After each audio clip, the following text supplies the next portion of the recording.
Mari saat ini kita mau menaikkan penyembahan kita. Kita mau menaikkan ucapan syukur kita kepada Tuhan. Biarlah dengan hati yang tulus.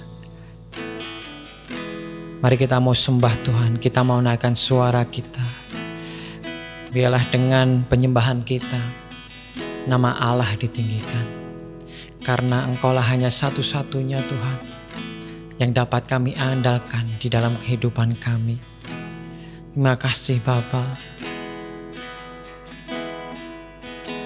Engkau Tuhan yang setia,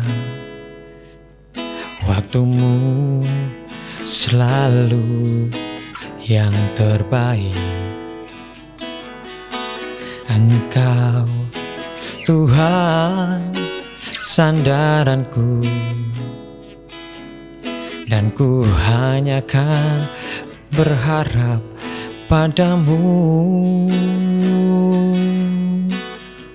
Satu-satunya yang ku andalkan, satu-satunya yang ku percaya. Engkau sumber kekuatan, sumber pengharapan, sumber kedamaian. Satu-satunya yang ku andalkan, satu-satunya yang ku percaya. Engkau Tuhan memberkati, Tuhan penyembuhku, Tuhan pemulihku. Oh, satu-satunya yang ku andalkan, satu-satunya yang ku percaya. Engkau sumber kekuatan, sumber pengharapan, sumber kedamaian. Oh, satu-satunya yang ku andalkan,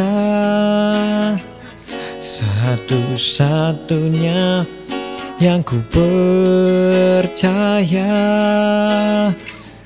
Engkau Tuhan memberkati, Tuhan penyembuhku, Tuhan pemulihku.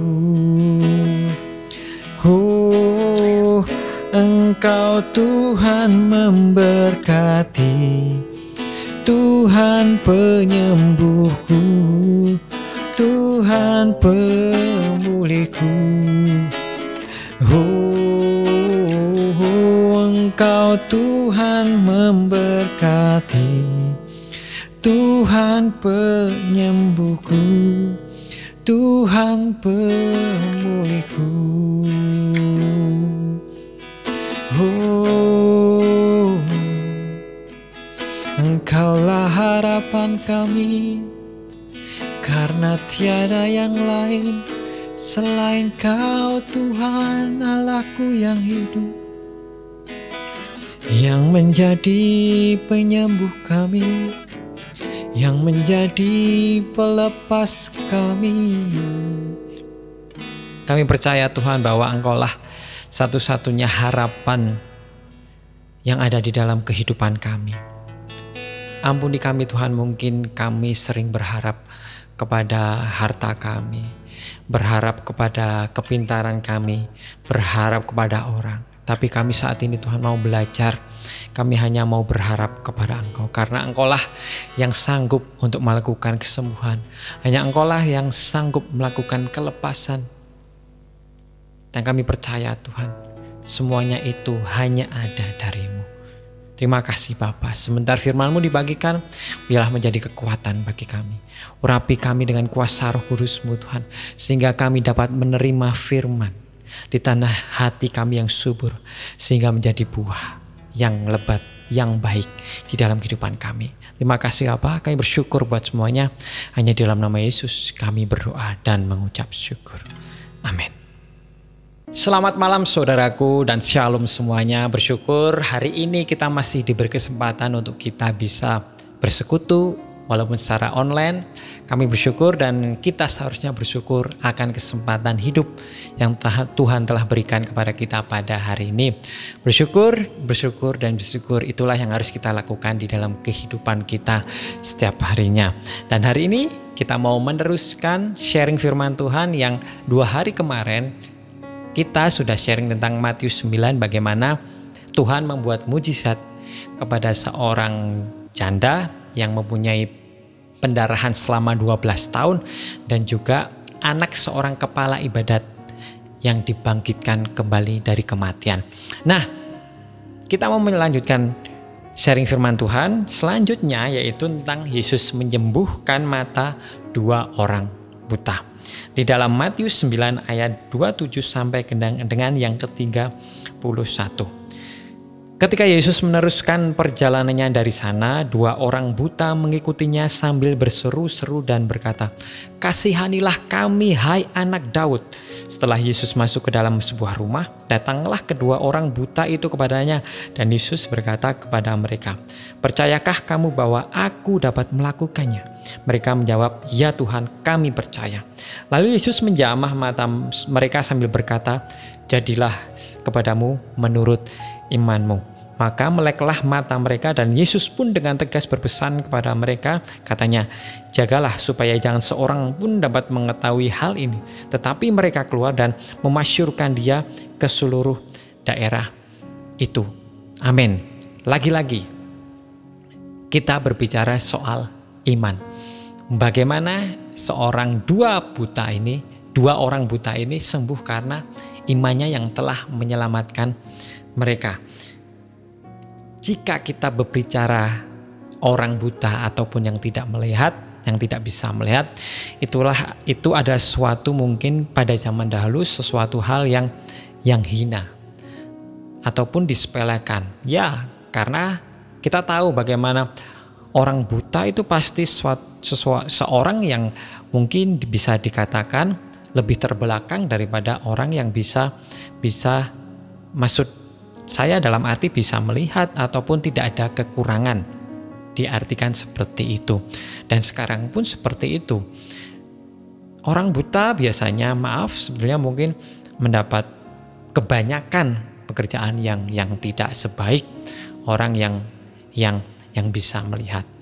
Tapi maka dari itu pada konteks ini mereka sangat benar-benar ingin dapat melihat.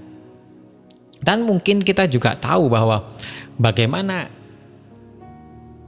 seseorang ataupun kita sendiri aja deh tidak bisa melihat. Ya walaupun begini, kita bisa kasih ilustrasi gini. Mungkin di dalam mati lampu ya, yang kita bisa lihat cahaya, bisa lihat semuanya, bisa lihat mungkin di dalam sekitar rumah banyak benda pernak-pernik yang bagus di dalam rumah kita. Saat mati lampu jepret gitu, sama sekali kita tidak bisa melihat apapun. Dan pernah juga saya suatu hari ada mati lampu tapi di tengah malam pada waktu tidur.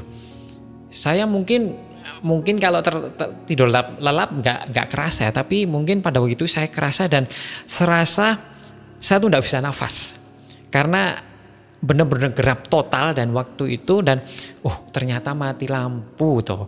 Kok nggak bisa nafas, sampai seperti saya tuh nggak bisa nafas. Tetapi puji Tuhan tidak terjadi apa-apa. Maka dari itu kita mungkin, bukan saya aja, mungkin saudara-saudara juga ada yang fobia dengan kegelapan, sampai takut mungkin nggak bisa nafas, atau mungkin yang biasa melihat hal yang indah tiba-tiba mungkin kena apa matanya dan tidak bisa melihat. Teman saya juga ada yang seperti itu. Dia seorang tukang pijat. Nah pada waktu dia pernah bercerita kalau dia tuh orang yang normal, itu orang yang biasa bisa melihat, tetapi karena suatu kejadian dia salah ceritanya, dia mau cuci muka tapi malah salah air apa saya lupa buat cuci muka, akhirnya ada masuk ke mata dan akhirnya menjadi buta. Singkat cerita seperti itu. Dan dia pasti merasakan bagaimana dia bisa melihat hal yang indah-indah, tetapi pada waktu itu dia akhirnya tidak bisa melihat. Nah, itu adalah mungkin rencana Tuhan. Nah, kita tahu pada waktu itu dua orang buta ini tidak bisa melihat mungkin dari lahir. Bagaimana dia tidak bisa melihat bagaimana itu warna daun, bagaimana waktu itu warna tanah, bagaimana waktu itu warna langit. Dia tidak ada sama sekali. Mungkin dia hanya mendengar cerita bahwa ini loh pemandangannya indah ya hari ini, cuacanya cerah hari ini. Tetapi di dalam kehidupannya dia gelap total, sama sekali tidak bisa melihat. Maka dari itu ada secercah harapan pada waktu itu anak Daud. Yang mungkin dua orang ini sudah mendengar bahwa anak Daud ini yaitu Yesus, dia bisa melakukan mujizat. Dia bisa melakukan apapun yang belum pernah dilakukan orang pada waktu itu. Dia bisa pada waktu, apalagi di dalam kota Kapernaum ini, Tuhan Yesus sudah melakukan banyak mujizat. Ya, seperti membangkitkan orang mati dan juga menyembuhkan janda yang pendarahannya itu 12 tahun. Ada iman yang tumbuh, ada harapan yang tumbuh kepada orang buta ini. Maka dari itu dia dengan sekuat tenaga berteriak, "Anak Daud, kasihanilah aku." Mungkin dia berteriak sekencang mungkin. Dan pada waktu itu belum ada ketemu dengan Yesus. Tetapi mungkin dengan dia berteriak, dia berseru terus-menerus. Akhirnya sebetulnya di pasal lain dijelaskan bahwa Tuhan Yesus itu berhenti dan akhirnya mereka bertemu. Tetapi di dalam kitab Matius ini setelah Yesus masuk ke dalam rumah, akhirnya datanglah. Kalau mereka datang berarti otomatis ada yang membawanya. Mungkin teman-temannya, mungkin sanak saudaranya, mungkin orang-orang yang merasa kasihan di dalam area itu. Dibawalah dua orang tersebut kepada Yesus. Dan Yesus bertanya, "Percayakah kamu bahwa aku dapat melakukannya?" "Ya Tuhan, kami percaya." Tuhan Yesus, "Jadilah menurut imanmu." Dan seketika juga itu matanya melihat. Yang tadinya mereka hidup di dalam kegelapan, akhirnya saat ada Tuhan Yesus, saat ada Yesus memberikan sebuah harapan, memberikan sebuah kesembuhan untuk dua orang ini, akhirnya bisa melihat pemandangan yang indah, ciptaan Tuhan yang sungguh dahsyat. Jika seseorang diberikan suatu kesembuhan yang luar biasa, dia pasti tidak akan tinggal diam untuk bersyukur kepada Tuhan. Dan mungkin juga seperti dua orang ini tuh, Yesus sudah berkata, jagalah supaya jangan seorang pun mengetahui ini ya. Dia bilang, jangan bilang ke orang-orang ya. Kalau kamu tuh sudah sembuh, kamu sudah melihat. Tetapi karena begitu bisa diungkapkan, begitu senangnya, begitu sukacitanya, dia tidak bisa memendung mulutnya untuk bersukacita, untuk memasyurkan Yesus sampai ke seluruh daerah itu, sampai ke seluruh Kapernaum. Ya, seperti juga mungkin anak saya, dia diberikan sesuatu ataupun anak saya itu suka cerita. Dia suka cerita kemana-mana, jadi kalau ngomong harus dijaga. Takutnya keluar dari sesuatu hal yang mungkin sebetulnya itu rahasia. Nah, maka dari itu kadang kita mau memberikan hadiah ataupun kita mau pergi kemana yang dia belum pernah kekunjungi suatu tempat, dia sudah cerita kemana-mana. Padahal itu belum terlaksana. Kalau kita pergi ke suatu tempat ataupun sudah diberi hadiah, dia pasti cerita kemana-mana. Maka dari itu aja mungkin sebuah hadiah yang kecil ataupun pergi kemana. Ini dua orang buta ini dia diberi kesembuhan yang luar biasa, begitu dahsyat. Siapa yang tidak bersukacita akan kesembuhan yang mereka dapat. Mulutnya pasti tidak akan bisa dijaga. Dia pasti bersuka cita, bersorak-sorai, lari-lari ke sana kemari karena dia sudah melihat. Dan orang daerah itu kan orang buta. Dia kan, mereka ini kan buta. Kenapa mungkin mereka bisa lari-lari? Pasti dibilang Yesus yang menyembuhkanku di saat itu. Nah, iman mereka berdua ini yang dapat menyembuhkan mereka. Seperti yang kita bahas 2 hari lalu. Iman janda, seorang janda yang memiliki pendarahan, dan juga iman seorang kepala rumah ibadat yang juga besar akhirnya mendapatkan suatu hal mujizat yang dahsyat. Maka dari itu saat ini, saudara-saudara saat ini yang mungkin buta akan masa depan, yang mungkin tidak bisa melihat Tuhan, masa depanku sudah hancur. Karena mungkin aku tidak bisa bersekolah, mungkin saat ini aku mengalami suatu hal yang buruk sehingga badanku ini tidak bisa bergerak seperti sedia kala. Mungkin kakinya lumpuh, atau tangannya patah, atau mungkin seperti 2 orang buta ini menjadi buta, tidak bisa melihat. Tapi sekarang percayalah, dengan firman ini, imanmu yang akan menyelamatkanmu. Bukan kakimu yang akan menyelamatkanmu. Bukan tanganmu yang akan memberikan masa depan yang cerah. Bukan matamu gara-gara melihat terus bisa melakukan hal yang besar. Bukan. Tetapi iman yang ada di dalam diri saudara-saudara, itu yang akan membuat harapan itu ada. Mari saat ini kita mau percaya kepada Yesus. 2 orang buta ini aja, dia benar-benar berharap pada Tuhan untuk mendapat kesembuhan dan akhirnya mendapat.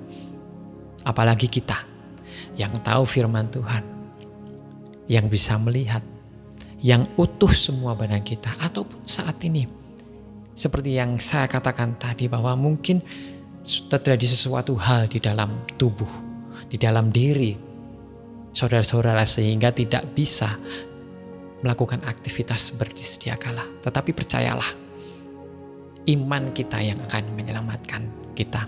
Iman kita, kepercayaan kita kepada Tuhan yang akan memberikan harapan kepada kita akan masa depan kita. Dan percayalah, harapan itu tidak akan pernah mengecewakan jikalau kita berharap kepada Tuhan, jikalau kita beriman kepada Tuhan, jikalau kita tetap setia walaupun apapun yang terjadi di dalam kehidupan kita, kita tetap memuliakan, kita tetap memasyurkan nama Tuhan. Mari saat ini kita mau belajar. Saya juga belajar. Kadang-kadang saya juga tidak kuat dalam menjalani kehidupan ini. Terkadang-kadang saya juga menyalahkan Tuhan akan keadaan yang ada di dalam kehidupan saya. Tetapi marilah kita sama-sama untuk cepat berbalik, untuk cepat tidak menyalahkan keadaan, tetapi tetap terus berharap kepada Tuhan. Karena hanya satu-satunya yang bisa kita andalkan di dalam kehidupan kita untuk kita mendapatkan mahkota kehidupan saat besok kita meninggal. Satu-satu harapan saat kita masih di dalam dunia ini, kita mendapatkan kekuatan untuk menjalani apapun kondisi saat ini yang kita jalani. Mungkin tidak baik, mungkin buruk, mungkin mustahil. Tetapi percayalah, jika kita tetap mengharapkan, kita tetap berharap kepada Tuhan, kita tetap beriman kepada Tuhan, percayalah, Tuhan tidak akan meninggalkan kita dan Tuhan tidak akan mengecewakan saudara-saudara. Amin. Mari kita berdoa. Bapa, kami percaya kepada Engkau akan masa depan kami, akan kesembuhan kami, akan apa yang kami kerjakan saat ini. Kami akan belajar untuk percaya sepenuhnya kepada Engkau. Mungkin saat ini kami mengalami hal yang buruk di dalam kehidupan kami, tapi kami percaya, kami belajar Tuhan. 2 orang buta ini bisa belajar untuk percaya, untuk beriman kepada Engkau. Apalagi kami Tuhan, yang bisa melihat, yang bisa melakukan aktivitas dengan lancar. Kami mau berserah Tuhan, kami mau berharap lagi hanya kepadamu Yesus. Dan kami mau bergantung kepadamu. Bukan dengan kepintaran kami, mungkin dengan keutuhan organ-organ yang ada di dalam tubuh kami. Tetapi kami mau berharap kepada Engkau. Biarlah kami tetap terus menjaga iman kami. Kami mau belajar untuk tetap teguh, setia kepada Engkau. Dan terima kasih Bapa, ini kami Yesus, ini kami Tuhan. Kami mau belajar Roh Kudus-Mu Tuhan yang terus bekerja di dalam kehidupan kami. Sehingga kami kuat. Sehingga kami tetap teguh menjalani kehidupan ini. Terus iman kami kepada Engkau. Terima kasih Yesus, kami bersyukur buat semuanya. Kami bersyukur buat firman-Mu pada malam hari ini. Biarlah tertanam dalam diri kami, di tanah kami yang subur. Sehingga kami berbuah lebat di dalam kehidupan kami. Kami bersyukur buat semuanya. Hanya dalam nama Yesus yang menjadi juru selamat dan penebus kami. Amin. Amin. Amin. Shalom, selamat malam. Tuhan Yesus memberkati.